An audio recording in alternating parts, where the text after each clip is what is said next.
Hello guys, আমি আপনাদের মাঝে আবার উপস্থিত হলাম প্রাচীন যুগের একটি শান বাঁধানো ঘাট দেখানোর জন্য।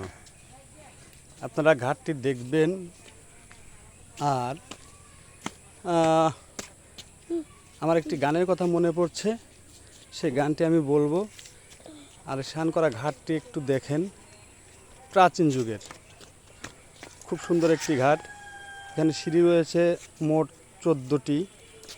এটা আগের যুগের হয়তোবা বলতে পারেন সুইমিং পুল। দেখেন যে শানগুলো ব্যবহার করা হয় সে শানগুলো এখনও কত সুন্দর। এই যে দেখেন দিঘির পাশে একটি নিম গাছ। গানটির কথা আপনারা দিঘিটি দেখতে লাগেন আর আমি একটি গান শোনাই। আমার এই মুহূর্তে একটি গানের কথা মনে পড়ছে।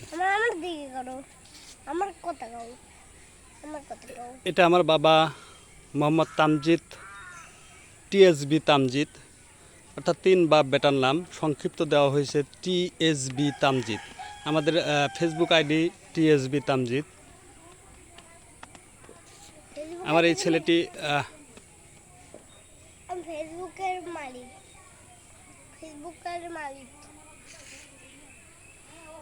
একটা গান আছে, ওই দেখেন আমি ওটা হচ্ছে পুকুর পাড়ের চালা। দেখেন দিঘিটি দেখেন, অনেক বড় একটা দিঘি, অনেক সুন্দর একটি দিঘি।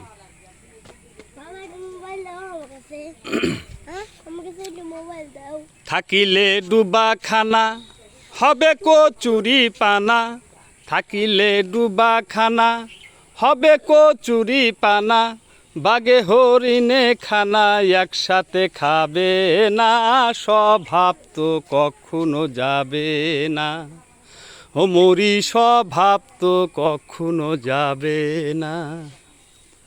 দেখি এ পাশের থেকে সরো। দেখেন আগের কাজগুলো অনেক সুন্দর ছিল। ওরে জলের স্বভাব যেমন ধারা নিম্ন দিকে ধায়, আর আগুনেরই স্বভাব যেমন সব কিছু পুরায়।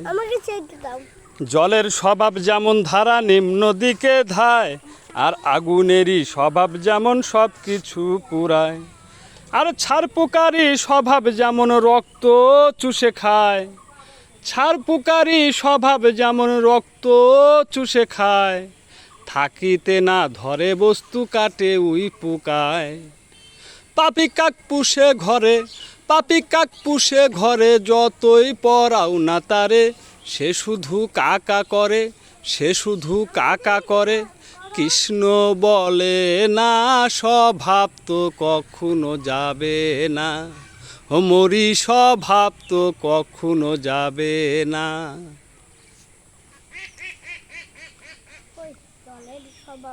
ওরে সাপের স্বভাব যেমন মারে বিষাক্ত সবল, আর ছেলে ছোকরার স্বভাব যেমন পাকায় গন্ডগোল।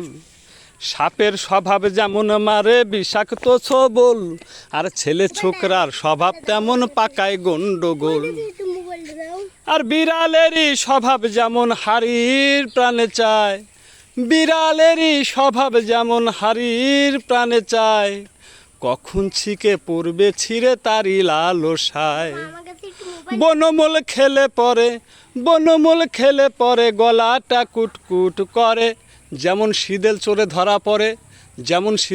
ধরা পড়ে, কবুল করে না স্বভাব তো কখনো যাবে না, ও মরি স্বভাব তো কখনো যাবে না। থাকিলে ডুবা খানা হবে কচুরি পানা, থাকিলে ডুবা খানা হবে কচুরি পানা, বাগে হরিণে খানা একসাথে খাবে না, স্বভাব তো কখনো যাবে না, ও মরি স্বভাব তো কখনো যাবে না। বাবা দাও একটু মোবাইলটা দাও তো, মোবাইলটা দাও।